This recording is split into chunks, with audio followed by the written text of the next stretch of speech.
Sudah memasuki masa new normal, harga kebutuhan pokok di pasar 26 Ilir tidak stabil. Beberapa barang pokok ada yang merangkak naik dan juga turun harga.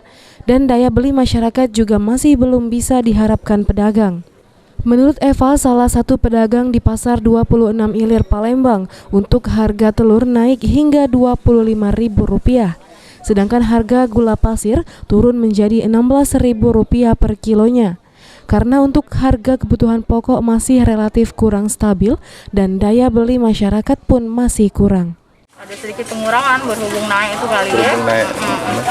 Jadi selama selesai PSBB belum normal ya? Belum normal harga, banyak yang naik malah. Oke. Gula-gula, tapi gula mulai turun.